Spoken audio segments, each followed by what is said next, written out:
Welcome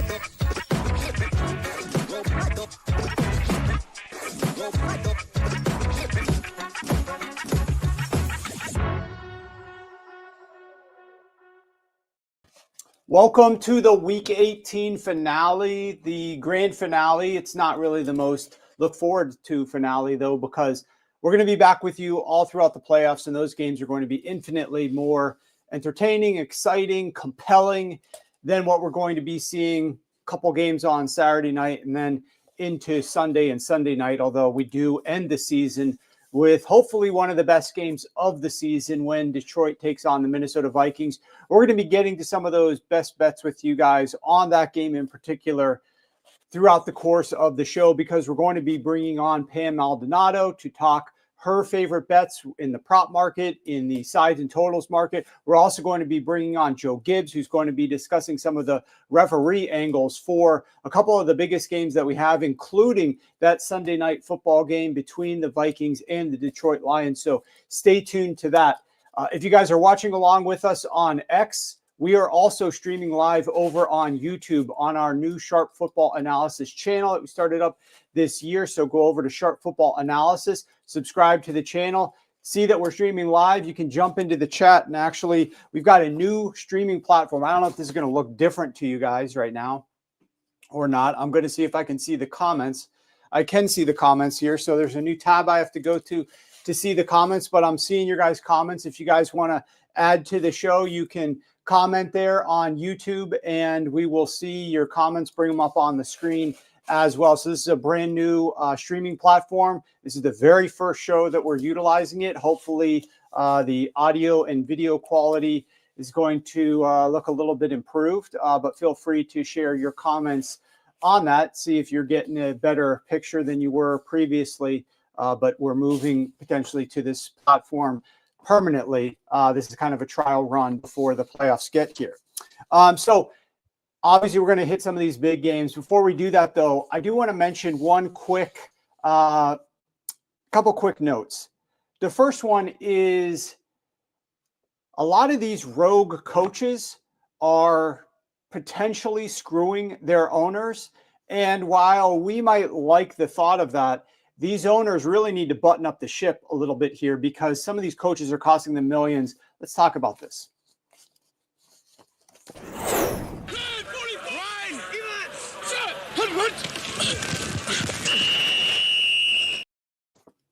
So if you don't already know, we have 4 teams that are tied 4-13 as their record right now. And any one of these teams theoretically could get that number 1 overall pick. We had the New York Giants in the catbird seat heading into last week's game to get the number 1 overall pick. And they go out and they beat the Indianapolis Colts. And so now they fall down. I think that they're the 4th most likely team to get that number 1 overall pick. And if I'm ownership of any of these teams, it's easy for us to say, and I obviously heard the interviews that we saw from Bill Belichick talking to some other guys about how this is not a preseason game. You don't have infinite roster spots. You're still going to end up, even if you're trying to rest players and rest some of your starters, you're still going to end up having to work some of these guys into the lineup. And so even if you're a bad team, the losing record, you may have to do that as well. But I think a lot of this is really on the owners themselves. If they want to lose these games to get that number 1 overall pick, if they think that's valuable, which it is worth millions and millions of dollars, then they need to get there and figure out a solution with that head coach as to how they're going to coach to win the game. Because I can tell you this much. Let's pretend you're the Kansas City Chiefs, and this is not the situation we're talking about. We're going to be talking about the teams that are in that race to the number 1 overall pick. But if you're the Kansas City Chiefs, and you're starting Carson Wentz and a bunch of backups, you can have Carson Wentz hand the ball off 90% of the game, get the game over with pretty quickly, get blown out, theoretically, lose to the Denver Broncos, and get all your guys safely out of there. That is an option. Or you can go out there and throw the ball around and try to actively win the game, end up running more plays potentially than you otherwise would. There is some risk for exposure to some of the guys that do have to start. There might be some backups regular backups that do contribute, that do work into the flow of the game, that could get hurt, and all of these are risks. But you have options as a coach. So if you're Brian Daboll and ownership comes into your office and says, we want that number 1 overall pick. You will be our head coach next year. If we lose the next 2 games to get the number 1 overall pick, we need to make sure we lose those 2 games. Guess what? Brian Daboll can still start Drew Lock and have Malik Neighbors out there, but he can call a bunch of run plays. He can get Malik Neighbors some receptions if they're trying to break the franchise record for receptions in a season, which I think he's just 4 receptions short of breaking that record held by Steve Smith. Not that Steve Smith, but another Steve Smith, 4 receptions short of that. You could still get Malik Neighbors some of these receptions while ensuring that you lose that game. But they didn't do that. And so let's pop up this first graphic. And because the Giants did not lose last week's game, the New England Patriots are here now in the catbird seat with a 78% chance to land the number 1 overall pick. The Tennessee Titans are an 11% chance, and everybody else is 10%. This is courtesy of ESPN Analytics, which is baking in the point spread and the odds of these teams winning their last game. So let's talk about the Patriots briefly here. Gerard Mayo goes in on January 1st to the press conference and says that they want to win this last game. Now, keep in mind, if the Patriots win this last game, they are not going to get the number 1 overall pick. You can say, oh, well, they have Drake May already. It doesn't matter. It does matter. It matters a ton to ownership. It should matter because there's a lot that you can do with that number 1 overall pick if you don't want to select the player in terms of trading down, and a lot of money that you could get as a result. So then Alex Van Pelt just yesterday comes out and says, Drake May looked good. He's ready to go. So he'll be starting the game for sure. We are playing to win the game. That is for sure. We'll see how it goes, but that's the intent. Now, let's pretend the New England Patriots do win this game. Then that number 1 pick would go to the Tennessee Titans. But look at what Tennessee has to say. We can go to the second graphic now. Okay, so the top 3 most likely teams, only teams in the AFC that are 3-13 are shown on this graphic here. So if the Patriots win, then the pick goes to the 15th team here, which is the Tennessee Titans, assuming they lose. What the Titans have said is their head coach, I'm probably going to play both Mason Rudolph and Will Levis this week. I don't know what it looks like yet, but I think both guys will have some opportunities. You want to make sure that you have a full evaluation of that QB spot so that you feel really strongly if somebody is or isn't your guy. Maybe it's a situation where a guy is playing well and we let him play. If he's not playing well, we bring another guy in to take a chance at it. Okay, this to me is insanity. This coach has had ample time to evaluate both of these quarterbacks, Will Levis and Mason Rudolph. It seems like he absolutely hates Will Levis's guts. Every chance that he got, barring a few weeks in there where they were trying to build up potentially Mason Rudolph's confidence, he was crapping all over Will Levis. The first 6 to 7 weeks of the season, and then the last 2 weeks of the season. So they've had plenty of time to evaluate him. And how do you not have enough time to evaluate Mason Rudolph? And if there's any one of these top 2 teams here that could need a quarterback, the Patriots just drafted Drake May. The Titans obviously are working between Will Levis and Mason Rudolph. You know what you've got there. Your coach hates these guys. How on earth would you be trying to play the quote-unquote hot hand at quarterback in this game? You need to lose this game and hope that the Patriots win their game like idiots so that you can get the number 1 overall pick so that you can take whatever quarterback that you want in the draft, because clearly you need a quarterback. When you've got 2, you've got none. And the 2 are Will Levis and Mason Rudolph. We already know you got none when those are the 2. So I don't understand why they would think that they need to use this as an evaluation week and put the guy in who's playing well. And if a guy is playing well, we're leaving him in until he stops playing well. Then we're sticking another guy to hope he can play better. No, you want the guy who's playing the worst to be playing. You want the guy who absolutely sucks the most to be taking the most snaps in the game so that you lose this game. Then it drops down to Cleveland. because the Giants, although they are also 3-13, are behind Cleveland in the ranks. It's amazing, but if Tennessee and New England both win these games, which right now Tennessee is actually favored by 1.5 over the Houston Texans. New England is underdogs of 2.5. Sorry, New England is underdogs of 2.5 points to the Buffalo Bills. If both of those teams win, you know who gets the number 1 overall pick? The Cleveland Browns. And the Cleveland Browns understand the mission. They haven't been playing Jameis Winston. You could say, oh, we need to evaluate Jameis Winston. It's not like Jameis Winston is a 40-year-old Joe Flacco. Jameis Winston could still be evaluated, just like Mason Rudolph could still be evaluated. But no, they don't want Jameis Winston in there because Jameis Winston could actually win some of these games. They don't even want DTR in there. They're going to mix and match DTR with, Bailey Zappi. And they've sat a ton of their players for this game. And they are now 20-point underdogs to the Baltimore Ravens. You think they don't understand the mission? They're sitting back there and hoping to God that they're not using – I think coaches are silly to say like, oh, we're going to use week 18 to evaluate the roster. You've spent months, like 7-8 months working with these guys on almost a daily basis. If you think one game is going to be what he showed me in this one game is the reason, your evaluation skills probably need a lot of improvement. So I know every single coach thinks that. I just disagree. I don't think that one guy having a mediocre to good performance as a third string backup against a third string backup on another team on a random Sunday on January 5th in 2025 should make the difference as to whether this guy gets a new contract or doesn't get a new contract. I think that's ridiculous. So if I'm the players, I'm obviously playing hard. When I'm out there, I'm trying to show that I deserve a new contract. I'm talking about from the coaching and evaluation perspective here. The players should be playing hard. The coaches are right to say, I need to evaluate this guy. But they're wrong to think that that evaluation should go a long way towards their decision-making as to whether they keep this guy or they don't keep this guy. But the bottom line is, I don't understand what a lot of these coaches are doing.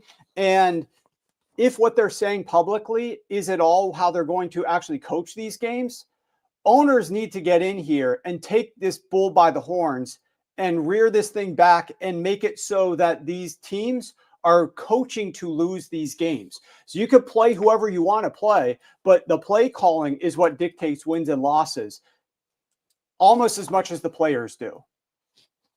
You can take Bailey Zappi and put him in there, and you can have Bailey Zappi chuck it around and try to win this game, or you could just have him hand the ball off and make sure you lose this game. You could take Will Levis, and if he's playing like crap, you just keep him in the game. And you call run plays to Tony Pollard to try to get him his mark, but you try to lose the game. There's a lot of things that you can do here to try to lose these games. And if New England is dumb enough with Gerard Mayer to actually win this game, then hopefully the Tennessee Titans are are smart enough to then go out and lose their game. All right, what was the third graphic here? All right, this is the odds to win the number 1 overall pick from ESPN's Analytics FPI. So you can see right now that there's really these 4 teams that are in the mix because they're the only 3-13 teams. Nobody else has a shot here. New England's got 78% chance as of right now to get it. Tennessee actually has a higher percentage chance than do the Cleveland Browns. But they've listed Cleveland Browns at number 2. I'm not quite sure why, but Tennessee Titans have the next best chance to get that. But they are, I think, potentially because of the point spread, slightly more likely to win their game like idiots. And thus the Cleveland Browns, maybe they're being projected number 2. I'm not sure why they have them there. But at any rate, that's your odds. So we'll see what happens there. All right. I do want to mention one other thing here as it relates to the MVP race real quick. And then we're going to bring in Pam Maldonado. And we see that Tyler says we could use a lot of running from New England and very little May for the future. I 100% agree. If you're on board, I'm not saying this in a self-fulfilling way, but there is some of these things that do factor into the futures that we bet. And we can't have Drake May throw more than, I don't know what the exact number is, like 150 yards. Maybe it's even 100 yards. We need Drake May to be utilized very little here so that we can win the future. Exile says, good day, everyone. Like and subscribe. I'm not going to bring up all the futures that we have here, but I posted an article yesterday. We are in a great position to have a ridiculous best season on futures for several years, especially if we hit this Bucky Irving. So we're on the Bucky Irving watch. Everybody at home, root along with us. I wish I had, I'll bring up, Matt, if you can, for later in the show, before we bring Joe on, if you can pull up the article on the website that has the futures, not for now, but go look for it while I'm talking to Pam here, and you could bring that up, the article that was just published the other day on our status of our futures, so everybody at home can be rooting along with us. All right. I do not believe that tush push touchdowns should be factored into this MVP race. That's just my belief. So as we're talking about Josh Allen versus Lamar Jackson, which are the two guys at the top, neck and neck here, I simply don't think that we should be looking at tush push touchdowns as part of this. 2 years ago, the Philadelphia Eagles came up with this tush push, and it was this novel concept. And then people started talking about how this is because Jalen Hurts can squat like 1,000 pounds. And so Jalen Hurts is uniquely qualified to do this. And so only the Philadelphia Eagles could do this. They got this unique technique and no other team can do this. And plus they got this quarterback who can squat a whole car on his back. And so this is really impressive. And so then you think, okay, well, this is something special. The Philadelphia Eagles offensive line is incredible. You've got this quarterback who's got the legs the size of tree trunks. Nobody else can do this, right? And then we see the Philadelphia Eagles lose Jason Kelce, which I was curious like how the tush push was going to work for them this upcoming year after they lost Jason Kelce, their starting center, Pro Bowl, future Hall of Famer. Turns out the tush push is just fine. Oh, but that's Jalen Hurts is still there. Yep. Well, Kenny Pickett can even tush push. With broken ribs. Broken ribs, Kenny Pickett can get tush push touchdowns. Then you look at other teams who then started copying them, like the Buffalo Bills. And Josh Allen is running, I think he has 6 tush push rushing touchdowns from the 1-yard line. And then you look around the college ranks, and college kids are tush pushing with like random offensive lines, guys who aren't going to make the NFL, thin-legged quarterbacks, scrawny little quarterbacks. I think Drew Brees was... I've got this stat here from Scott Kazmar. Drew Brees was 16 of 19 with his little quarterback scores from the 1-yard line. Remember, I don't know if you guys remember Drew Brees, but he would get up there close and he would just reach the ball out. It was a reach out. He was excellent at doing that. Tom Brady was excellent at doing this. I don't really think that it takes a certain type of player. It's not a qualification to become an MVP to be able to get these tush push touchdowns in. So if one team is handing the ball off to their running back and the other team is just tush pushing their quarterback, I don't know that we say, oh, well, this guy's got 6 more rushing touchdowns, so he should be the MVP. I'm just saying I'm not here to lobby in favor of Lamar over Josh. I know some people have Lamar Jackson fatigue. Lamar has had a better season than he had last year when he won it. He's been absolutely incredible. I got a video that I want to show you here from Peter Schrager momentarily, just to make sure that you've seen this from NFL Network. But Josh Allen has had a great season and obviously carried that team. They are the 2 most worthy candidates. And so I understand some people want Josh Allen to win it because Lamar's already gotten his glory in the past. This is one of Josh Allen's better seasons. And he's sort of putting his team on the shoulders. I do just want to say this also about Josh Allen. The move that they made in the offseason with Stephon Diggs, people are like, oh, they got rid of their number 1 weapon and Lamar got Derrick Henry. And so it's apples and oranges. Like Josh Allen's roster got worse while Derrick Henry, helped the Baltimore Ravens. I just want to note that this was addition by subtraction for the Buffalo Bills. All the Buffalo Bills fans were probably saying this before the season started. Before you were sitting here in week 18 and beginning of January trying to make the case for Josh Allen to win MVP, back in August, in September, you were making the case that our team is better because Stephon Diggs is gone. That locker room cancer is finally out of here. Josh Allen doesn't have to look to him and answer to him and try to get him the ball and feed him. In October, you were thinking this team is clicking so much better from a passing attack because we don't have to deal with Stephon Diggs.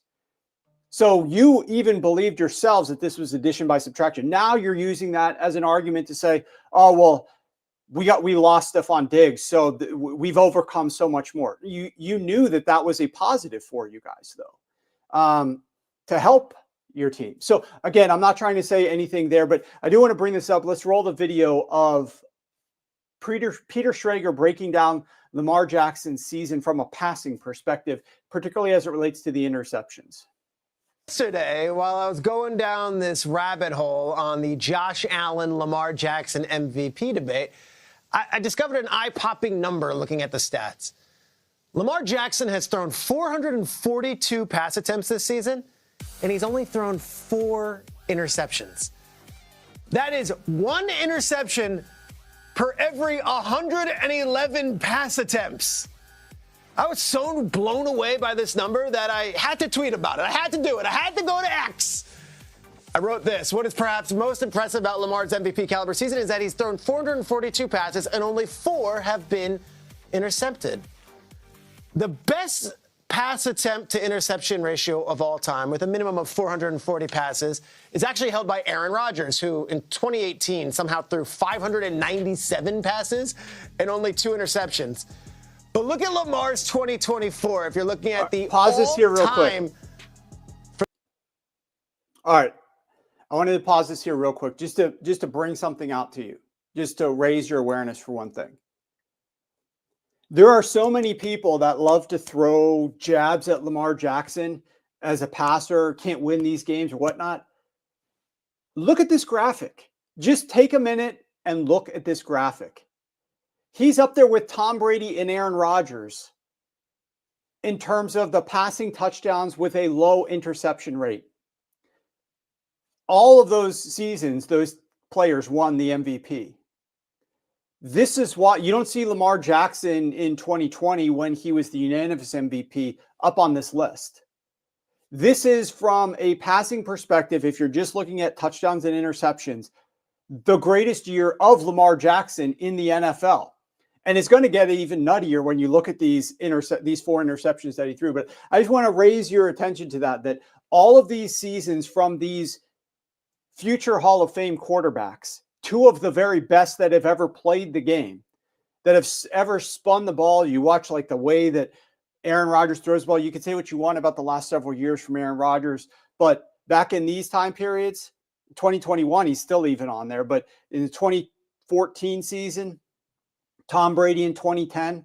Okay, but let's go ahead and continue the clip and look at these interceptions. For that stat, most pass attempts, least interceptions. Lamar has 39 touchdowns and just 4 interceptions. There's a woman, Sarah Ellison, who is as respected a voice in Ravens media circles as anyone, and she's the co-host of the top Ravens podcast, The Ravens Vault. Sarah quickly replied to my tweet and said, "Agreed, Peter. And what's more impressive is that none of them were his fault. 3 bounced off the hands of his receiver, and the 4th, the wide receiver didn't finish the route." So we've got the archives, we've got the film footage. It's the last Friday of the regular season. Let's see these for ourselves. Week 2 versus the Raiders. Lamar Jackson throws a pass. It looks like it's in Rashad Bateman's hands, but it's intercepted by Robert Spillane. That should be a catch. Sorry, Bate. Didn't mean to out you on that one. That should have been a catch, not an interception. That was thrown in his hands, the perfect spot. So I'm not going to dock Lamar for that one. All right, let's go. Week 6, they're playing Washington. Here's Lamar Jackson, throws the ball. It is right in the hands of Mark Andrews. Andrews, as reliable a target as ever, drops the pass. It was right there. It was a perfect pass. Doesn't catch it. It's intercepted. That's the 2nd interception. How about the craziest one of all? Let's go to week 11. Baltimore's playing Pittsburgh. We talked about this one for about 2 weeks. Justice Hill has the ball, and Peyton Wilson, the rookie on the sideline, somehow, some way, rips this ball loose as Justice Hill is going to the ground. That is the 3rd interception that we have shown that Lamar Jackson threw the ball in the most perfect place, and yet it somehow ended up an interception. All right, the fourth one, also against Pittsburgh on the Saturday afternoon game. Bateman, who's had a great season, does not finish the route. He cut short. There's a miscommunication. This one could be Lamar's fault. It could be Bates' fault. He just looks like he's not going in the right place. Lamar throws an interception. They win the game anyway. Those are the 4 interceptions. Those were the 4 interceptions. Sarah Ellison is right. All 4 of those interceptions, and I'm sure there are passes that should have been intercepted that the defender dropped, and we could go a million times through Josh Allen's plays. But at the very least, those were the right passes. They were either in the right direction or they were thrown in the player's hands. Look, it's 4 interceptions. It could have been just 1. It could have been 0 based on what we just saw. It's been an epic season regardless. Perhaps the most impressive stat of all from Lamar Jackson, that he's thrown just 4 interceptions. Could have been even more amazing had those guys caught the ball.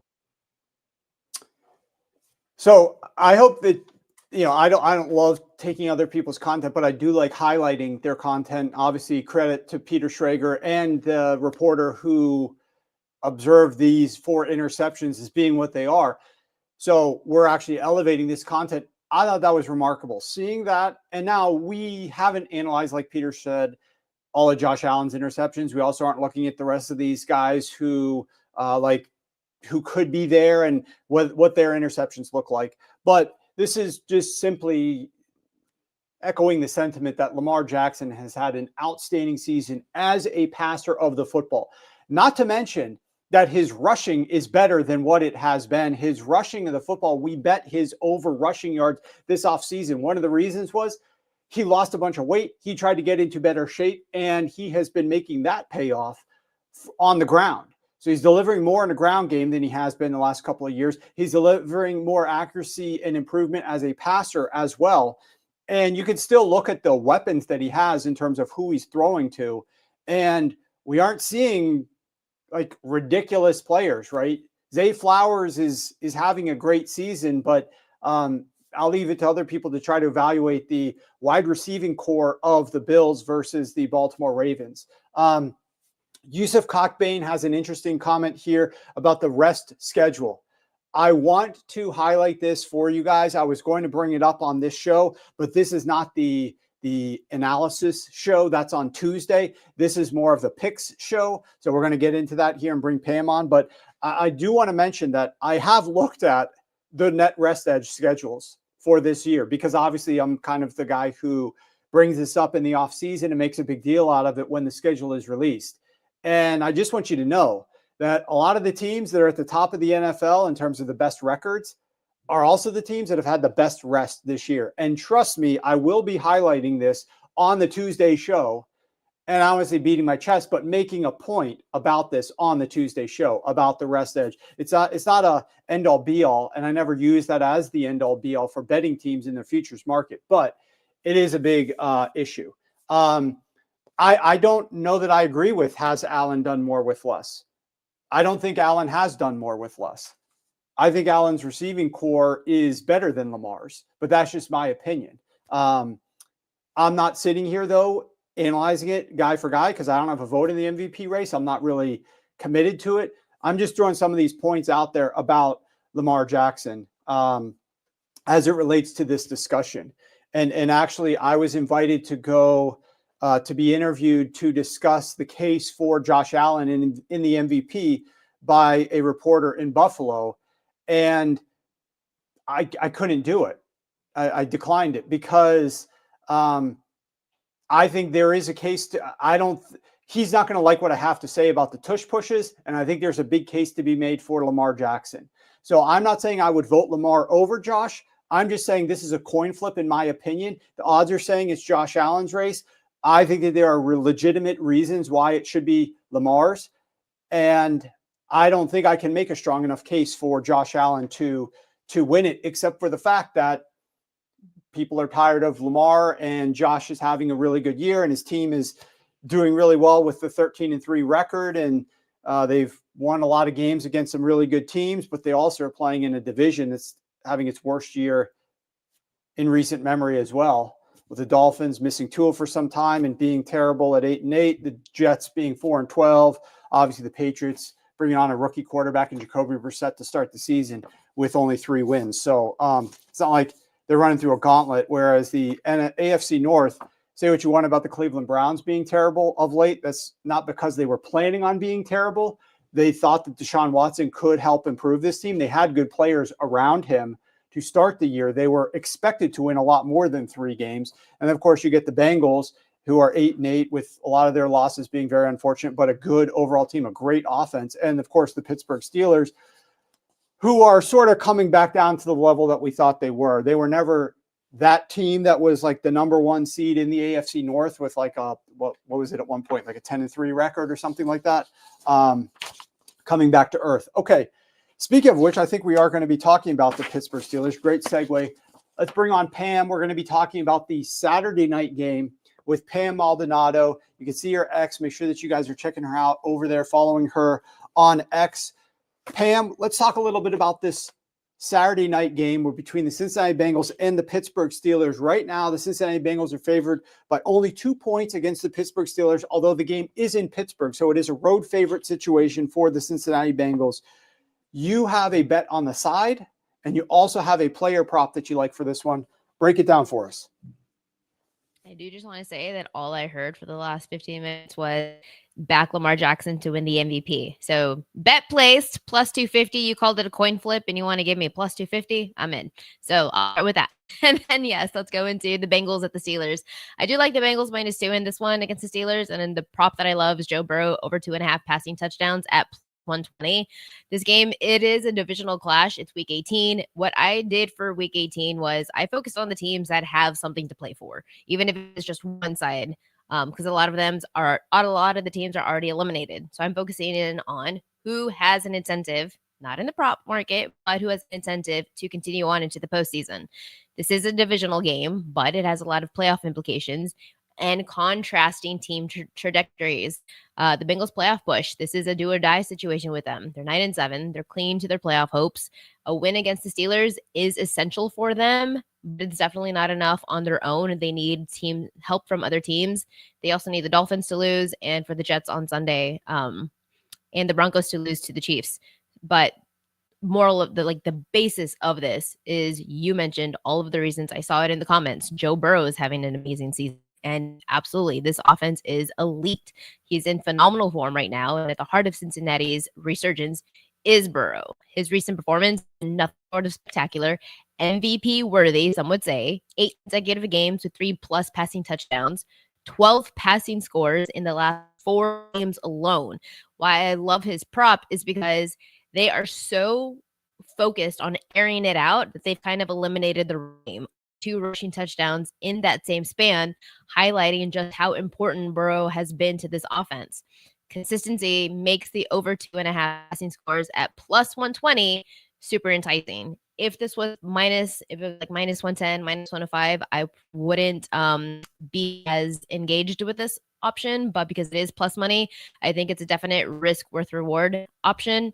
And if you look at the Steelers, one of the bets that I made 4 weeks ago with 4 games remaining was that at 10 wins that the Steelers would fall under 11.5. And sure, I mean, here they are sitting at 0-3 with 1 game remaining. They've already clinched their playoff spot, but they can still win the AFC North. If the Ravens lose, well, probably not going to happen because they are such a big, heavy double-digit favorite. But it is an opportunity for them to avoid the first round matchup. So this is a big game for them. The problem for the Steelers is, do you have the capability right now to slow down Joe Burrow and or keep up if you fall behind? Defense was the backbone of the team, even when Russell Wilson came in the later half of the season, coming back from injury. Like, he's been a relation more in some spots, but overall, the defense has been what's been keeping the team alive. They have shown alarming weaknesses over the last 3 losses. 400 yards per game in the last 3, 8 passing scores allowed in the same period, and allowing the 4th season as a whole, allowing the 4th highest home passing touchdown percentage. These defensive lapses against somebody like Burrow, who has the strengths, the weapons, the surgeon, he has everyone on his side, the momentum, that's setting the stage for more aerial assault. And if you look at the game script and offensive firepower, the Bengals' offensive strategy likely to be aggressive because they want to continue on into the postseason because they know they have the ability to probably make some noise. So that's going to be leveraging their passing game to exploit Pittsburgh's weaknesses. You have dynamic receivers. You have Jamar Chase, T. Higgins. Their player props are pretty high up there in yardage, which is indicative of, hey, they're expecting both receivers to have great games. Burrow has the weapons. He has the opportunity here to capitalize. And if you now on the other side, the Steelers have secured the playoff spot, but they're really limping into this 3-game losing streak. They've been outscored 90-40 scoring differential in these losses. But it's not just their defense, it's their offensive inefficiencies as well, particularly in the red zone. So it's just a contrast in momentum. It's a contrast in urgency. In Cincinnati has like even a psychological edge. In week 18, I look at stats, I look at data, give me numbers. And the numbers say one side Cincinnati, but it's also the psychological edge. They're coming into this with that as well. So given all of these, the Bengals -2 really looks solid to me. More importantly, Joe Burrow over 2.5 passing touchdowns at +120. I think that says value. It aligns with his recent form. Pittsburgh's defensive troubles, the high stakes nature of the game for the Bengals. It's a team fighting for survival and one trying to kind of regain its footing into the playoffs, but I don't think they have that footing available to them. So those are the 2 bets that I like for this matchup. There you go, Pam. I absolutely think that there's some interesting stats there that we can discuss real quick. First of all, you mentioned Joe Burrow and his passing touchdowns. I'm not sure the status of Chase Brown yet. However, I can tell you that the Chase Brown rushing prop opened around 69.5, 70, I want to say. There's still some 70.5 over at Hard Rock. You know, as most of you guys who I'm sure watching the show took advantage of either our great record this season and are on board for the season and you're getting our props, or at a minimum, you took advantage of the $1 special that we ran starting on Tuesday for the rest of this week, and you got on board, and so you're getting these. We'll talk about that momentarily, but you already know that I like to play a bunch of props. We're having a great season on props, but we also take shots on different things. And so I took a shot on Chase Brown, might not be at 100%, might not get out there and run the full game. And so I bet his under 69.5 rushing yards. That's down to 67.5 at DraftKings, 66.5 at Caesars, but you could still get it at some spots at 70.5, such as Hard Rock. If Chase Brown is not at 100%, Pam, that could help the ability for your prop to hit here on Joe Burrow, 2.5 passing touchdowns. I also see Jax in the chat talking about yards and attempts for Burrow as well, 40 attempts, 285 yards, and also calls out Tyler Gesicki for 3+ catches for 29+ yards as interesting looks. I mean, if they aren't getting as much out of the ground game because either Chase Brown is playing, but he's very limited, or they have to bring up other guys who they've talked about a lot, I do think it's going to be more Joe Burrow passing. They're going to go down with the ship, so to speak, and that's been Joe Burrow for sure. So, and Tyler points, even with the Chiefs, who have been one of the offenses that hasn't had their footing all season long. Even Patrick Mahomes had 3 passing touchdowns. All of his receivers hit. It was a really good game for them. Now, it could be that the Chiefs are just finding their footing at the right time coming into the postseason, but I mean that's just like indicative of this is an even more potent of an offense with a lot more dependable weapons. So I really do just love this matchup strongly. In week 18, go figure. Yeah, exactly. So let's go talk about your next matchup, Pam. You've got for us the Seahawks at the Rams, and this game currently is lined. Seattle is laying 6.5 points here. This was much lower previously. This line actually opened up with the Rams being favored. We weren't sure if Sean McVay was going to start his guys, and as it turns out, he is taking the same approach to this game as he does in most of the preseason games, which is it's a long season. I want to rest my guys. I'd rather have them shake off a little rust than be completely injured and not be able to play in the playoff game. And with them already locked into the playoffs and it only being a question of what seed are they going to get, he's choosing to rather ensure that his guys are healthy and rested than worry about that exact position of the opponent. And as a result, the money has come in on the Seattle Seahawks, who are now 6.5 points on the road in Los Angeles in the SoFi Stadium. You have a look on the total, though, not the side. and that's sitting at 39 points. And you also have a prop. Break this game down for us. So my philosophy on this is, yes, you're resting starters. More often than not, the starters that you see rested from the offensive side. Quarterback, great, top receiver, maybe. But then when it comes to the defense, more often than not, I was looking back at years past, and most defense, if not all of them, end up staying on the field. So just because Matthew Stafford is going to be sitting out, you're going to tell me that the Seahawks are going to have favorites now all of a sudden? I don't see that happening, but I opted for the total under 39 for the reasons of the Rams defense. It's been nothing of exceptional as of late. Since week 7, they're second in the NFL in expected points added, EPA per play allowed, trailing only the Philadelphia Eagles. Now their strength is bolstered because they have such a strong pass rush that has found its form in the second half of the season. They have their rookie standout in Jared Verse. He's become a really good game record for this, but just overall, this unit has just shown a lot of defensive dominance, and they've held 3 consecutive opponents to single-digit scores. This is something that the Rams have not done in franchise since 1975. The Seahawks have been one of the least successful offensive units in the league. So now you have the Rams defense, the ability to stifle the opposing offenses. It's going to be a key factor for keeping this total low. The Seahawks have struggled with consistency most of the season, and it's because that offensive line for the Seahawks has just been porous. They've allowed 52 total sacks, an alarming increase from what it was last season. When you have that lack of protection, it severely hampers your ability to create any type of offensive efficiency, contributing to why they have a -7 turnover differential, bottom of the league.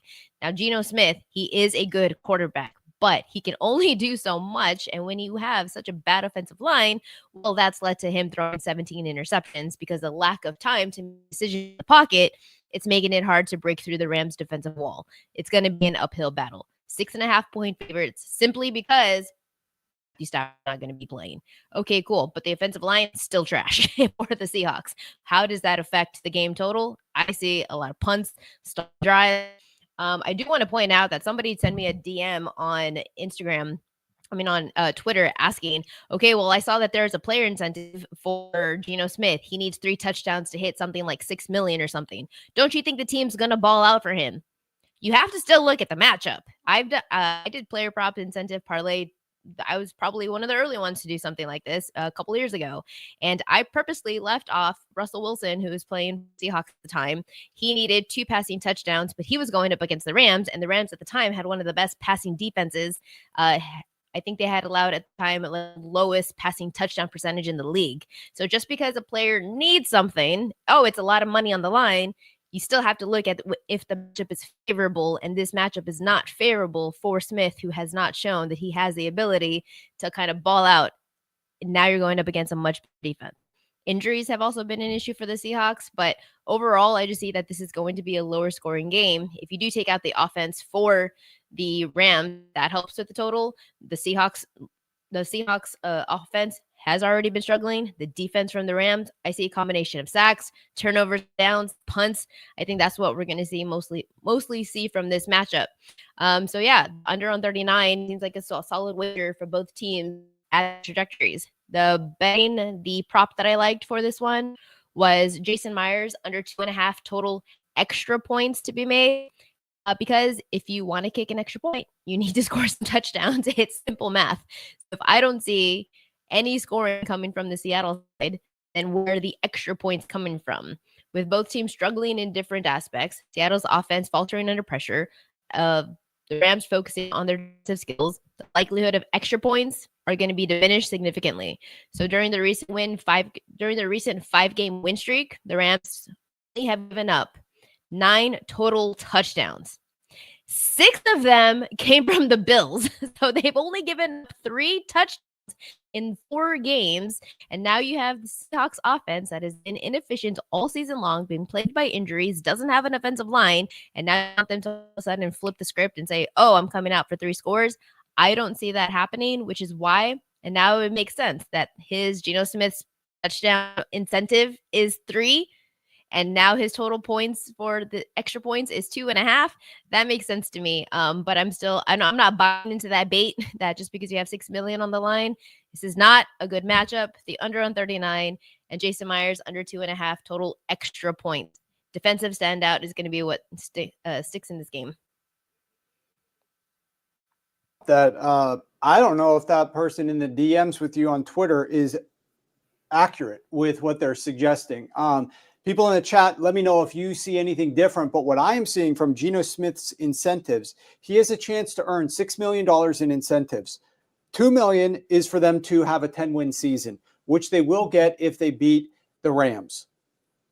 $2 million is if he hits 4,282 passing yards, which would be a career high for him, which means he needs like 100 and some odd passing yards in this game to hit that mark. And then the third one for the last $2 million of the total 6 is for him to complete at least 69.7% of passes this season. He's currently at 70%. So in his pursuit of getting 186 passing yards or whatever it is, he cannot be 3 of 35 or something like that to lower his overall completion rate down. So I am not seeing anything in there that says Seattle has to win by margin. Seattle has to put up 3 to 4 touchdowns. Geno Smith has to pass for 3+ touchdowns at all. So I'm not seeing that, just as an FYI. Good. That's an interesting look, very correlated, obviously, on the prop as well. So the last one that we have here, you have a look for the Bears at the Green Bay Packers. Obviously, one team is playing for, I don't know, at this point, pride, I guess you could say. But it seems like if they had pride, they would have had more wins along the way as they are trying to play for pride. And the Green Bay Packers, who are still actively fighting to have a better playoff spot because they'd rather not go up against the Philadelphia Eagles in the first round matchup. But the only way they can avoid the Philadelphia Eagles in the first round is if the Washington Commanders lose to the Dallas Cowboys. Both of these games are being played at 1 p.m. Eastern on Sunday. So that is going to be a compelling thing to watch along the way, is who is leading in that game. And if Washington is up over Dallas, which the game is in Dallas on the road, then could potentially the Green Bay Packers slowly start to pull some of their starters. We will have to see how that goes and what Matt LaFleur chooses to do. But you have a bet on the side here as well as the total. So why don't you break this game down for us? I do like that you mentioned pay attention to if players are going to be pulled, which is why I did add this video on Instagram for Sharp Football. Was I do like the Packers full game -10 against the Bears. I like the Packers over 41.5. What I added was Packers -3 in their first quarter for the reasons that you mentioned. Now, to me, this is very much just like varsity versus Pee Wee football. It's just, I see it a lopsided affair, assuming all players stay throughout most of the game, being such lopsided because the Green Bay's offense is so good. They dominate the field and in the betting markets. They're covering spreads because of how good they are. The Bears offense doesn't have the weapons. I don't even know right now the interest to try to keep up.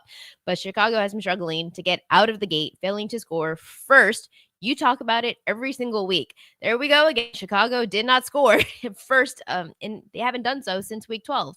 But what's even more concerning is that they've been outscored 33-0 in the first quarter over the last 5 games. This trend is starting when you have a deficit of players perfectly into the hands of Packers team, who is firing on all cylinders offensively, have an opportunity here to do so again.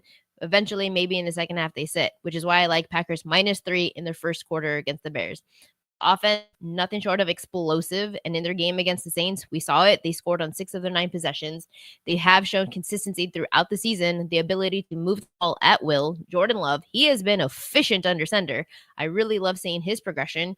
And the Packers rushing attack, they've gained 200 yards in that game against the Saints, and they've been doing so consistently throughout the season. Josh Jacobs, he is a consistent playmaker.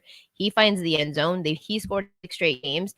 I just think they have such a complete unit. They create the explosive plays, and you have a recipe for explosive offensive dominance against the Bears, especially on the road. Their saving grace was that they perform better when at home. Well, they haven't been doing that. And it's honestly at this point that they have just given up.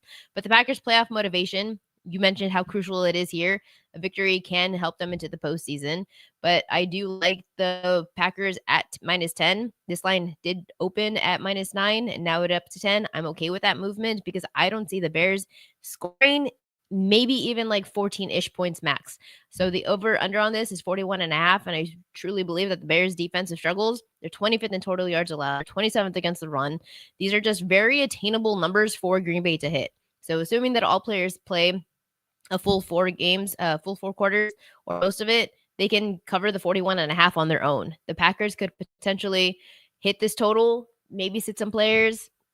The first quarter is something that I ended up loving more, which is why I added it to the video. But the Bears' tendency to start slow, the Packers' ability to capitalize early. Chicago has shown improvement in second half scoring. What we've seen from them is that they're not putting up points in the first half. Whatever adjustments they make, they have improved in the second half. They're 14th in second half scoring, which is why I like some of those garbage points to help push this total over. But the Bears have managed to put points up later in stages of the game. That's what I'm banking on to hit this total. But overall, Green Bay, this just feels like a walk-in type of matchup for them. They have too much offensive firepower. The Bears' defense is not at all what it used to be. The slow starts that they have. Green Bay -10, over 41.5. Packers -3 in their first quarter. That's probably my favorite one of the 3 mentioned. There you go. So 3 bets on this game from Pam. She also broke down 2 other games. If you're just tuning in right now, go back. You can rewind it, watch again. You can hear her check out 2 of the other games. Thanks so much for joining us as usual. Pam will be back next Friday with Pam to break down the NFL playoffs. Looking really forward to that wild card round. Make sure that you follow Pam if we throw up a graphic again on X, where you can check out all of her great analysis posted there as well. Okay, let us break down some of the ref angles for a couple of the games that Pam was talking about, and we'll bring in Joe in a second to do that. But before we do that, I do want to go ahead and mention a special that we're running here, because we get into the playoffs very quickly. Maybe even Sunday night, maybe even in 2 nights from now on Sunday night, we might start getting into the NFL playoffs, the wild card round. These lines are moving faster than ever this year. Sunday night, we could be getting down on some of these games. Monday morning, we could be getting down on some of these games. There are going to be 6 games played. I'm already breaking down all the matchups, all the angles that I think are the most likely to occur, so that we're prepared ahead of time for when we know who is going to be playing in those games. Bowl season and the NFL playoffs, one of my favorite times of the year. Hopefully it is for you guys. We are now 14-5 in bowl season. That's 74%. We are 2-0 in our elevated plays during bowl season. We have 3 more bowl bets. Plus, of course, we haven't done anything for the semifinals and for the national championship. If you want to get those 3 bets that are still pending, 14-5 is already booked, but there's 3 pending, plus everything from the semifinals, plus everything from the national championship, and then all of the playoffs, NFL playoffs as well. You can use the coupon code SHOW50. Go over to sharp.football. Use code SHOW50. You'll get 50% off our playoff package, which is a tremendous deal. We are now 49-13 on bowl plays the last 4 years. It's 79%. Seems crazy. And a lot of you people who might have followed us for the very first time this year, when I said we were 9-0 last year on bowls, and we had like I don't know what the record was, 70% or something like that record over the last 3 years. Probably thought, that's ridiculous. There's no way. And then we're sitting here 14-5, plus 9 games, obviously, in bowls. We raised our volume a little bit, but 14-5. I mean, obviously, we're doing a great job with bowls, and I'm looking forward to these last few that we've got. And then, of course, the NFL playoffs and all the way through to the Super Bowl. Now, if you guys don't know about the Super Bowl, is one of my favorite events. And what I typically do is there's 2 weeks before the Super Bowl, after the conference championships. I break down the game, and we start getting in on some early bets that we want pretty soon after the conference championships.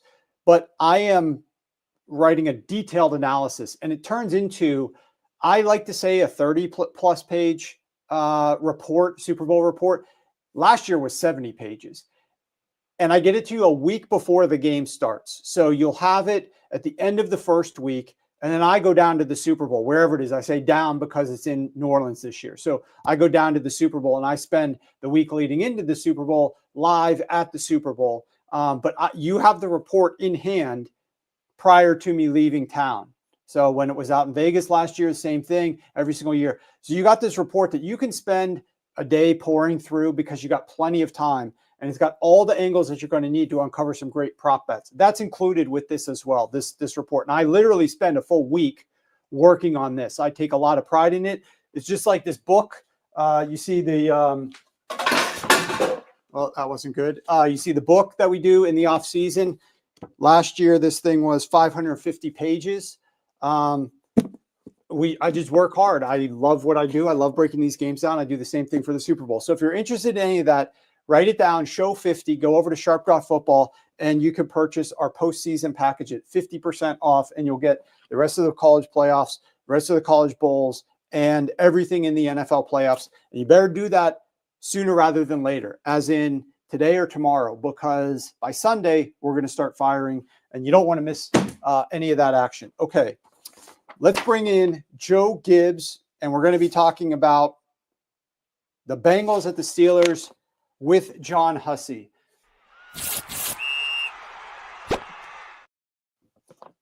Tom asked, does NFL only include sides and props? NFL only does not include props. NFL only is just sides and totals. If you want props, you need the NFL Plus package or the All Access package. And I don't really know if we are even doing an NFL Plus package so I think it's just between NFL only, which means you only get the playoffs, or All Access, which means you'll get the props plus the last few college games. All right, Joe. We've got John Hussey on the call. Bengals at Steelers, Saturday night football. Right now, the Pittsburgh Steelers are catching 2 points as a home underdog. The total sitting at 48 points. What do you think John Hussey is going to bring to this game from a betting perspective in terms of influencing the outcome from a side or total perspective? Okay, so John Hussey, divisional home teams. This goes all the way back to 2016. Divisional home teams, 44-15 straight up. That includes 6-1 straight up this season. Against the spread, 40-17-2 since 2016. That's 5-2 this season. So he's the best home field referee for these divisional matchups in the NFL, dating all the way back to 2016. So that's the first thing. Over under. This is surprising. This crew is 11-3 to the over this season. That's number one in the NFL, which is a departure from what they've done over their career. I went back and looked last night from 2016 to 2023. That's a sample size of about 130 games. They're 53.5% to the under, which is they trend under generally. This season, it's total opposite, 11-3 to the over with their games averaging 50 points. So as far as the way they call the game, they'll look to let them play. I think they rank 14th of 17 crews as far as penalties per game. So they're going to look to stay out of the way.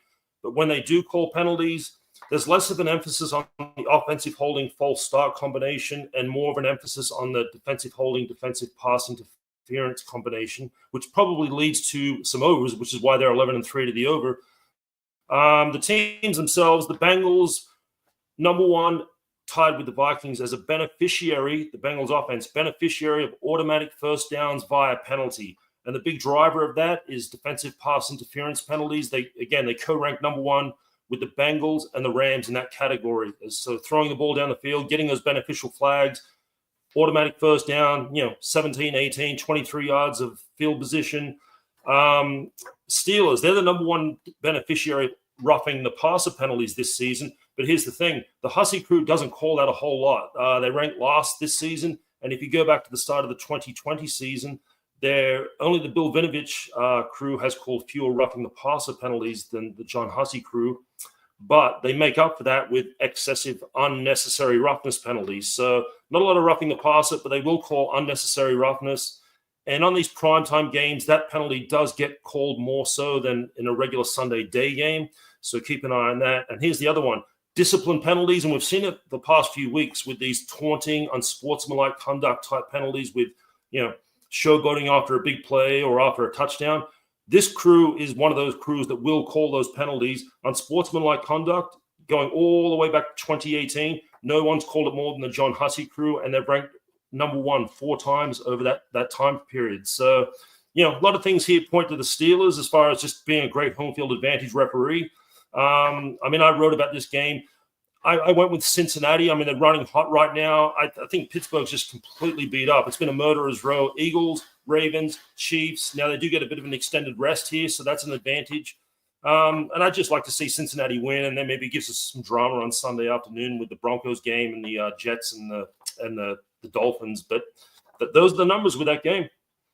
Yeah, that would be very interesting if they were to win. So let me ask you this. You said that he's 11-3 to the over, and he does throw a lot of these unsportsmanlike conduct type penalties, which George Pickens, of all people on the Pittsburgh Steelers, needs to watch out for, because this guy is a loose cannon. This guy is in the locker room. Just, I don't know if you saw the interview. He was asked about being on the same page with Russell Wilson, and a reporter asked it to him a couple of times because he asked the reporter, restate your question. Are you sure that this is what was being said? And he just pulls up his mask and walks away. So it's this guy, you never know what you're going to get out of him, especially in a game like this. But you had those numbers. I want you to repeat the numbers for the home divisional teams with Right. John Hussey. What were those numbers? And despite these numbers, you still like the Cincinnati Bengals here. What were those numbers again? All right, so home divisional teams going back to 2016, 44-15 straight up, 40-17-2 against the spread. 40-17-2 ATS for home divisional teams under John Hussey, which would obviously favor the Pittsburgh Steelers, but you're overlooking that based upon the matchup itself, and you think that weighs in a little bit more in your thoughts that the Cincinnati Bengals have a chance to win by over 2 points. Yeah, well, situationally, like I said, Pittsburgh's coming off that murderer's row. Eagles, Ravens, Chiefs, they're beat up on the defensive side of the ball. Cincinnati, they're just running hot right now. I mean, it's not breaking news to anybody. Look, if Pittsburgh won, I'm not going to be shocked. This is it's a toss of the coin game. If Pittsburgh wins, I'm not going to be like, oh my God, I can't believe it. Like I said, I'm kind of hoping Cincinnati wins because I would like to see them sneak into the playoffs just because, but that's unlikely. But look, we'll see what happens.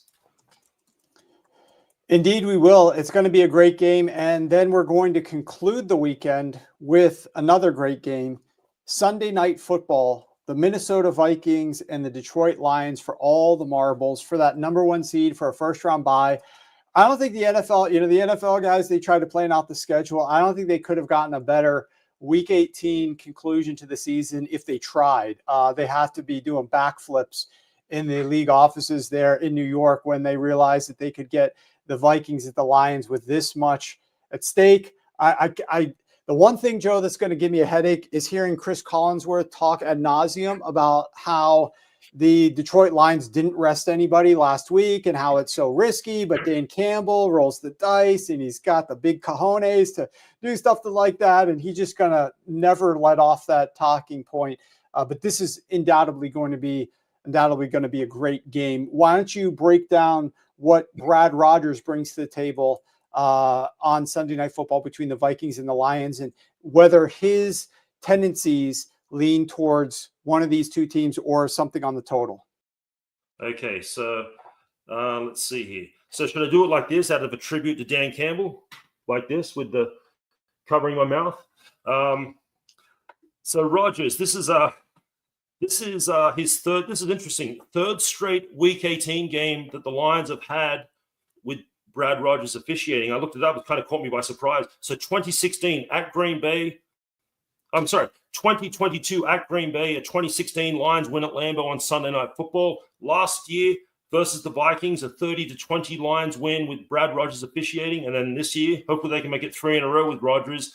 But big picture, divisional home teams, 19-15 against the spread with Rodgers and 20-14 to the over. And that's probably where this game's going because these games with these Vikings, Packers, Eagles, and Lions, that quartet, when they played each other this season, for the most part, they're just high-scoring games because, 17 points, 21 points is not going to get it done. So you're going to get those games, 24, 27, 30 points to have any sort of chance of winning, and this one's going to be the same. So Rodgers is a good over-referee in divisional matchups.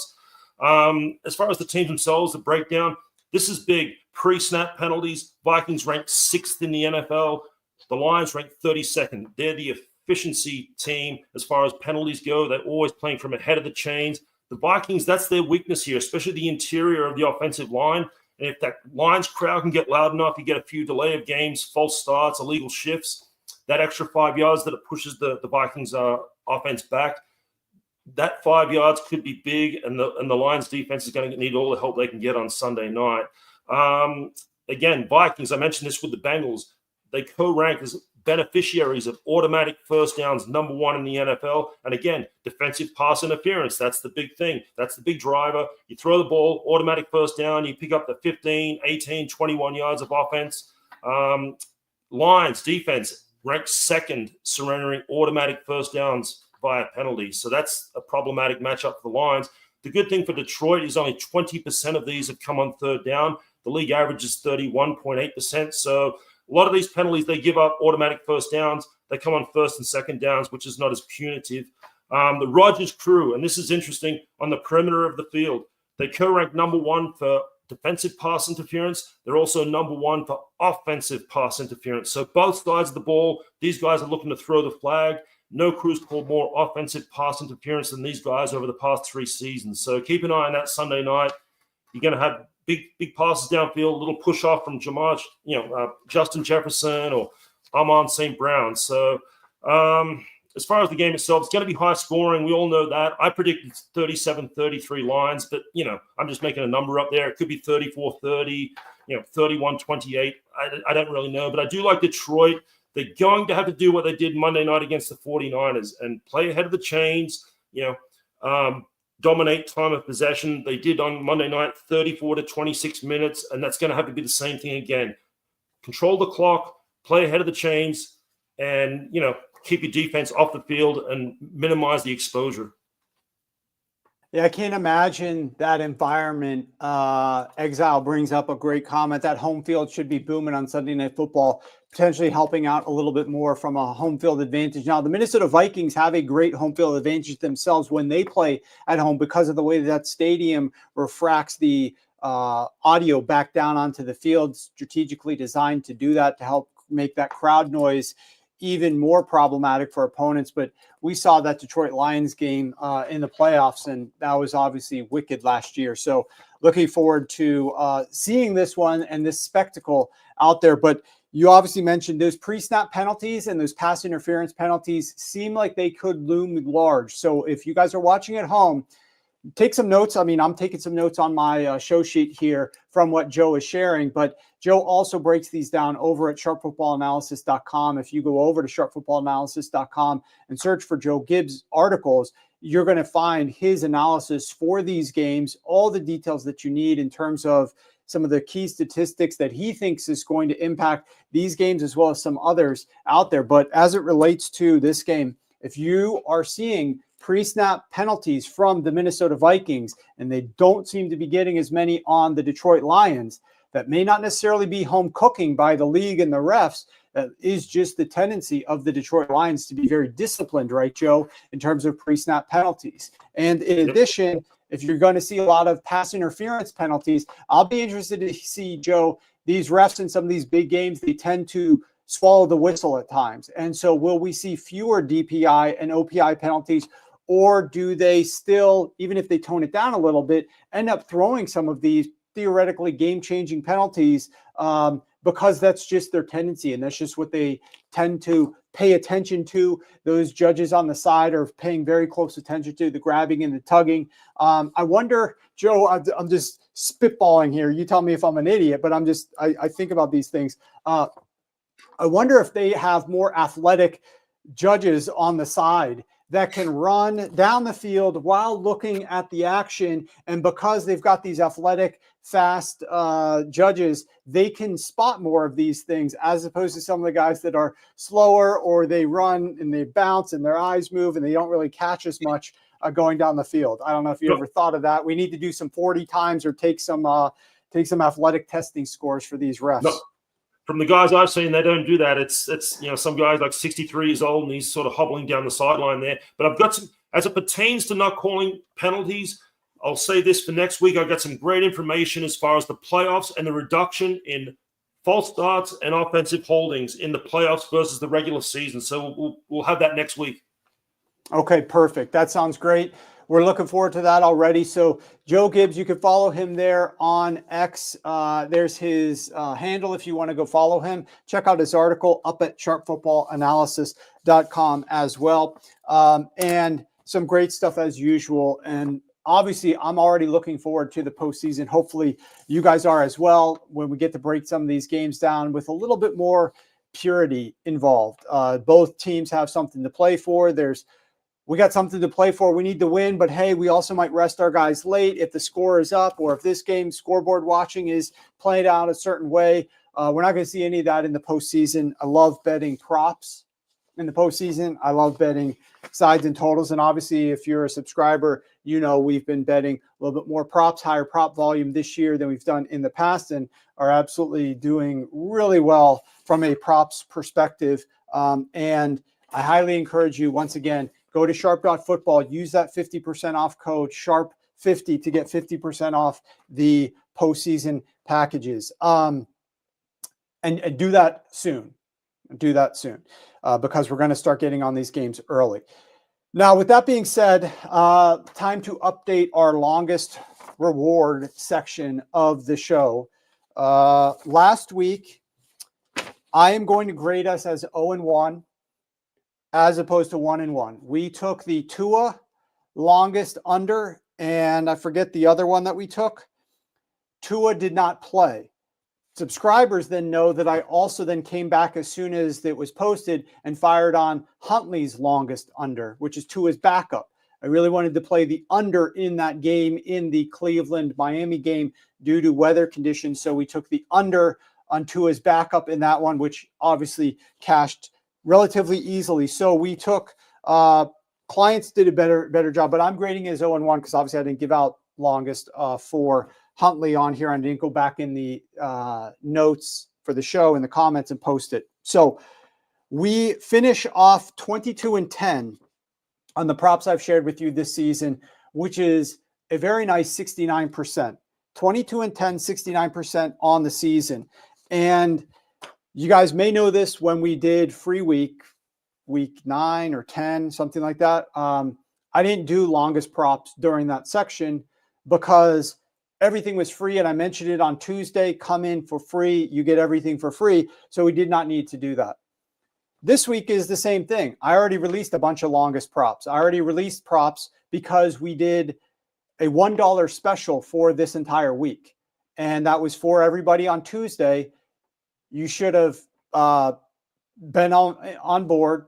And you know that before the show started today, I already released some props. Now, I got some more props that I'm going to be giving out to people that got involved with the special. Obviously, there's several other waves. It's always a trick in terms of balancing the amount of action you use in week 18. You don't want to do too much in case it goes sideways and you could dent your wins that you gained over the course of the year. And right now, a $100 bettor is up over 14,000 using Sharp Football Analysis for the season from a college, from a pro perspective, from the betting recommendations from our packages.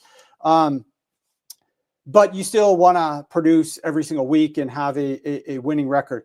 One thing that I will tell you guys that I did, I obviously alluded to one prop that I gave out earlier. These are not part of the longest prop section. We are sealing that up with finishing off at 22-10 for the season. And hopefully you guys got some of the props that I shared earlier today on as clients. And again, it was $1 if you are not on it for the longer term package.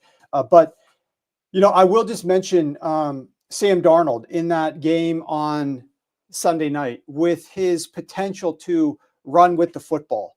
And I'm going to pull up what prop I shared with subscribers on this one.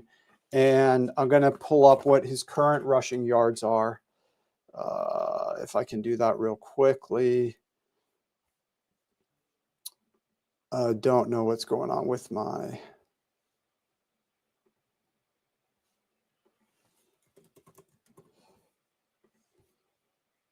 Here we go. All right. So Sam Darnold, if we look back at what his rushing yardage has been His prop is set at 12.5 yards. Now, this is just so we know, this is not my favorite prop of the week. I did not bet this as an elevated prop, but I just want to talk to you a little bit about Sam Darnold potentially running with the football here on Sunday. So he has not hit 12.5 yards in 4 straight games. A blowout win over Atlanta, didn't hit it. A blowout win over Chicago, didn't hit it. A closer win over Seattle, he had 11 yards. And then a win over the Green Bay Packers, he had -3. I presume if I click in here, these were 3 kneel downs for -1 yard each. So the last time, in fact, the only time in the last 6 games that he hit this was against the Arizona Cardinals back in week 13. So you might be saying, well, this is a terrible prop because normally we're not betting props that are losing week in and week out. The one thing that I want to say is, and I do have it here, pressure rate versus blitz rate. I've already been marking this up for the playoffs. I'm already working ahead for the playoffs here. But what you can note here is that most of the teams that Sam Darnold has been playing down this stretch do not blitz. The Green Bay Packers blitz rate here is you blitz a lot, you're up here. You blitz very little, you're down here. See blitz rate over here. Okay. Green Bay Packers blitz very little. All right. They're one of the teams that blitz at the lowest rate. This is from week 9 onwards. Green Bay Packers are down at the bottom. Seattle Seahawks are below average blitz rate. That's who they played 2 weeks ago. Let's work back from a schedule perspective. Chicago Bears, they're below average blitz rate since week 9. Atlanta Falcons, below average blitz rate as well. Chicago Bears again. Tennessee Titans, they're way down here. Where are that? Tennessee Titans, so obviously well below average there. Jacksonville Jaguars, they're right next to the Tennessee Titans, right there. Very low blitz rate. Indianapolis Colts, they're way down here at the bottom, just like the Green Bay Packers are, sort of. Very, very low blitz rate team. And the LA Rams, who are below average, right next to the Jacksonville Jaguars and the Tennessee Titans. Those are all the teams that Sam Darnold has played since week 7. In week 7, he played the Detroit Lions. He ran for 39 yards in that game. He ran for 39 yards against the Detroit Lions. He had a longest run of 19 yards. He's running when he's being flushed out of the pocket and needs to run. And so if you are of the persuasion that we could see the Lions score some points in this game, Joe Gibbs certainly does feel that that might be the case. We could see the Minnesota Vikings in a must-win game trailing and needing to throw the ball more than they already do. They already have one of the highest pass rates in the NFL. We know that the defense of the Detroit Lions blitzes a lot. And in fact, over the last several weeks, my colleague Rich Rebar pointed this out, that the Detroit Lions, as they've lost players from a health perspective, have taken the opposite strategy that some teams take, where some teams might get less aggressive because they need to help these guys, the replacements back there. They need to help them more. The Detroit Lions have maintained and, if anything, gotten a little bit more aggressive with their offensive strategy from a blitzing perspective. They're blitzing at an even higher rate over the last 5 weeks than they were earlier on in the season. They're just pinning their ears back and living with the results and the consequences of what happens when they go after the quarterback. As a result, flushing Sam Darnold out, and they also play man coverage at one of the higher rates in the NFL, flushing Sam Darnold out of the pocket could lead to some rushing opportunities. So I'll just say, obviously, if you're on board from a client perspective, you got the over 12.5, and you also saw that I sent out a couple of laddered long shot rushing yards for Sam Darnold to go over his 20 plus, 25 plus, 30 plus, 40 plus, etc.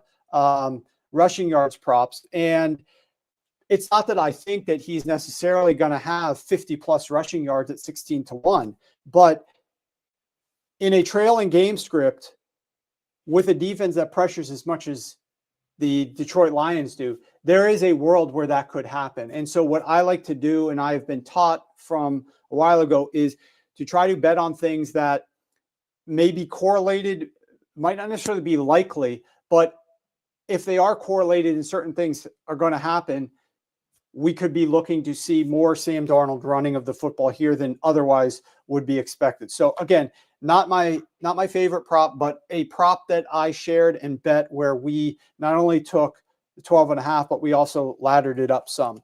And we will be back with, hitting on some of our longest props and whatnot once we get into the postseason. But our regular season record iced out at 22-10, 69%. Very nice. And we're leaving it very nice for the rest of the way there. Okay. Sean asks a question. So Hefe says 12.5. Yes, it is. Exile says 22-10 for free. Can't beat that. I don't think you can. Maybe there's a show out there that has, and great for them. We're not trying to compete with anybody, but I am always trying to give you guys my best, and I appreciate you guys tuning in each week. Hopefully you go over there. If you made a little bit of money with us on these free props that we've been giving out every single week, go over to help me out and subscribe to the show and give us a like to the show as well over on YouTube at Sharp Football Analysis. Jimmy. Oh, we got Jimmy in here, producer Matt. Jimmy, I don't know if you brought this one up yet. I don't know, but Jimmy said, got the full ref intro card in today. It is literally my birthday. So Jimmy Meal, he was the guy who sent us this ref card. I don't know if you can bring it back up for everybody, Matt. There you go. Special birthday for Jimmy. We gave him 2 of those. Kudos. We gave you 2 plays of it, Jimmy, not just 1, 2. So there you go. Happy birthday to you as well.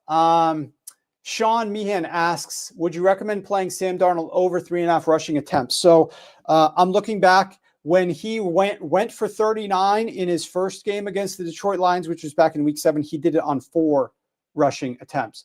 There have been games such as game against the Tennessee Titans. And by the way, I have one of these sit-stand desks. That's what I work with here. I like standing during the show, although I enjoyed sitting when I was upstairs doing the Christmas edition of the show with the Christmas trees in the background. If you guys remember that one, I was sitting for that one. And that was a lot more relaxing than the standing ones. But I like standing. But the problem is can't see the screen. So I do the straddle my legs a little bit more so I can get a little bit lower down here. He was running a lot more there in week 10 and 11. He had 7 rushing attempts and 8 rushing attempts, but really he's maxing out at around 3 to 4 for most of his last several games. But again, he hasn't been playing teams that blitz a lot. So while I'm not going to argue with that over 3.5 rush attempts, Sean. I don't think that that's a bad look. I do like the upside of the ladder, though. I do like the upside of the ladder there. All right, let's see any other. Exile 3-cone drill time for the refs. I don't know. Something I was just thinking about is Joe's talking about how some crews are more call these things a little bit differently. The question becomes why? Why might that be? Maybe they're a little bit more athletic and can look around.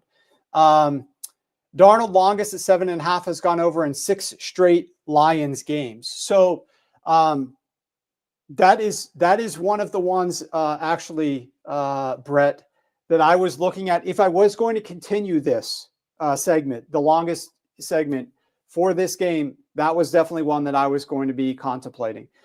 If Sam Darnold is going to get you 12.5 for this game, and then the upside of 20 or 25 or 40 rushing yards, he's going to have a couple of big runs. His longest run that he had against the Detroit Lions back in week 7 was a 19-yard rushing attempt. So I don't mind that look at all. Thought on the last week of Chase Davis asks, thought on the last week of Green Bay's first quarter, my favorite bet all year. You might as well just continue it, Chase. You might as well continue it. Pam likes it.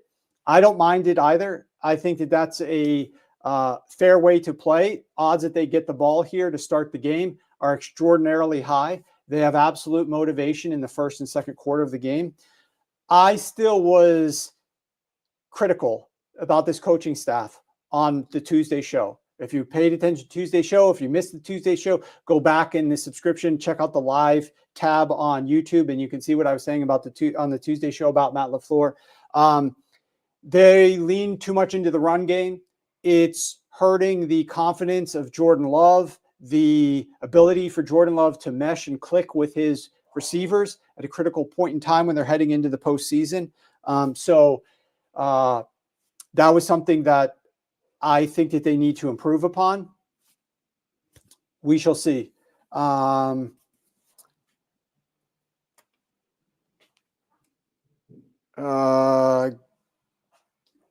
Hey, Matt, can you mute my mic for 1 second? I don't want to end the show right now, but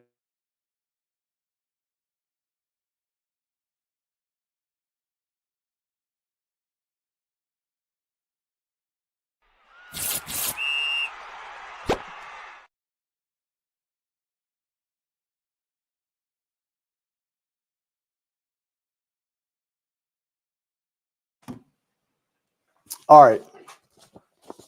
Need to take that call. Okay. Yeah, don't worry, Chase, on missing the show. But the bottom line is I still like that bet, but they need to get these guys a little bit more. They need to get these guys a little bit more. Jack asks who reads the lips. They need to get these guys more synced up for the postseason. But these Bears, I don't know. That coaching staff is just a train wreck. So what can you say? It's one of my favorite tweets that I do, Jack, the running joke of who reads lips. Jimmy says the eye test with Jordan Love is evidence for all your thoughts on lack of passing game being in sync. Yeah, I mean, I just look no further than where was this kid at last year when he was a lot younger and greener from a passing perspective, and his comfort level, his confidence level, and his statistics compared to this year. When you have the same exact weaponry, there should be no reason that his statistics are so much worse right now, especially down the home stretch, than they were last year down the home stretch. And to me, that's coaching. It's 100% coaching. It's not Jordan Love stinks now. It's coaching. If you have Detroit futures as a 1 seed, is the better hedge money line or point on Minnesota? That's a good question. I personally may be taking the points on Minnesota. It's not because I have Detroit with the best record, but I think that that's a worthwhile bet to take. So I will be taking the points with Minnesota. As a big overarching point, Tom, I think that it's always on a case-to-case basis. There's never a point in time where just value in the market is totally gone. You have to look at every single team, every single bet, and there is always the potential for there to be value, especially if you see how the board plays out once week 18 is over and we know who's playing who and who's resting. There still is value to be made in the future market, in my opinion, there. Okay. I think we're great, guys. I really appreciate it. Closing out the 2024 football season with us here, regular season, that is. We still have the postseason. We still have the college football playoffs, which we will be bringing Ryan McChrystal on Tuesday. This upcoming Tuesday at our noon show, we're going to have Ryan McChrystal live with us to break down the playoff games, the 2 semifinal games. So if you guys are interested in asking any questions for Ryan, make sure you do that, because we have the first game on Thursday and then the second game on Friday. And so we're not going to talk college football playoffs with Ryan on Friday because we'll already have missed the Thursday game between Notre Dame and Penn State. So we'll bring Ryan on next Tuesday to talk a little bit about the playoffs for college football. I will be talking about the playoffs for the NFL. I'll be breaking down some of the things that I'm paying attention to as the wild card round gets started. So I hope that you guys are tuning in, and that is that. Appreciate it, Exiled. Please make sure that you guys are subscribed over on YouTube, Sharp Football Analysis. Make sure to give us a thumbs up on this episode to show us that you like all the information that we're sharing. And of course, if you want to get involved with our playoff package over at Sharp Football Analysis, 14-5 in college bowls. Hopefully we're going to get another run going here for the NFL playoffs. use coupon code SHOW50, go to sharp.football and jump on board. Otherwise, enjoy the last weekend of the NFL season, and we'll see you guys on Tuesday.